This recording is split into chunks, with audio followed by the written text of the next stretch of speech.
So guys, ayan, ngayon lang ako nakapag day 4 dahil naging busy. Naghilamos lang ako, nagbungmog. Dahil na-late na akong gising, 7 na yan. Then, kumain ako ng biskuit. Biskuit lang kinain ko. Dahil hindi ako pwede ng masyadong makanin. Dahil may diabetes ang above. Na pagkakain ko, tinanggal ko na yung mga kortina dahil maglalaba ako. Siyempre, bibili muna ako ng sabon. Tapos naisip ko, yung bubong namin ay maagiw na. So, kung may tingting, bibili din ako ng tingting. Ayan, naglalakad na ako dyan. Tapos ayun, nakita ko agad. Diba? Sabon lang ang plano pero may tingting na pag-uwi. Tapos yan. Diretso ko linis ng bintana. Dahil papalitan natin ang kortina iyan. So, pinunasan ko muna yan. Then, habang punasan ko yung mabuti dahil alikabok na. Ayan. Then, isang punas pa. Then, nilagyan ko ng bagong kortina. Yung isa di ko nilagyan kasi walang pampalit. Tapos makikita kami dito sa loob. So, yung helmet, tinaas ko. Yung mga bag, tinabi ko, niwalis ko din ulit. Tapos, yun. Inayos ko yung higaan. Then, plano kong maglaba. Yung kumot na blue na yan, lalabang ko yan. Yan. So, binabaliktad ko muna lahat. Para dire-diretso ako sa paglalaba. Yung kumbaga nakabaliktad yung damit, then, babaliktad ko. Then, ayan, naghugas na ako.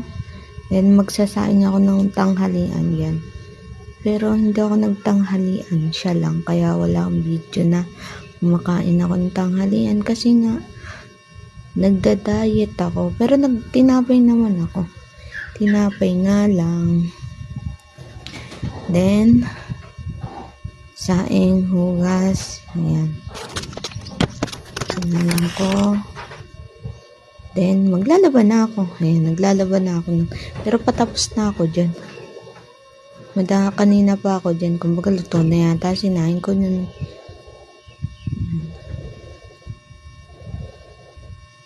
Pagkalaba ko, ayan. Nagsampa. Makita ko sa upuan. Kasi di ko abot. Ang taas. Ang liit ko kasi. Ayan. Pagtapos na, nalagyan ko din ng bagong kortina tong CR. Then, ayan, hanap kaming ulam. Sana puso ng saging. Kaso wala. So, nag-ihaw kami. Then, bumili din kami ng sinigang. Kaso di ko na nabidyohan. Umuwi muna kami. Tapos, naghugas ako. Ewan ko, hindi naman ako kumain. Pero ang daming hugas na ng pag-uwi ko. Ayan, uminom ng tubig. Then, ayun, nag-iilinis siya ng motor. Pagkadating niya. Then, kumain na kami.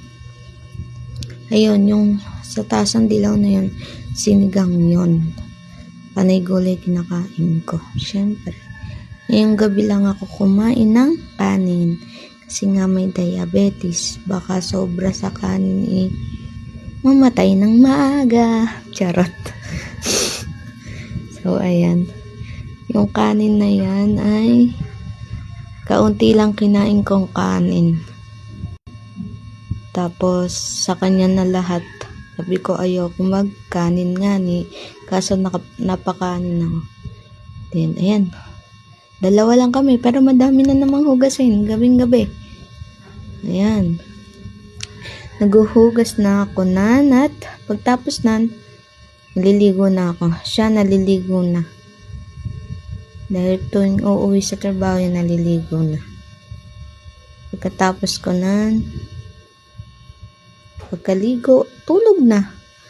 Hindi pala, papatuyo pa ako ng buhok. Ayan.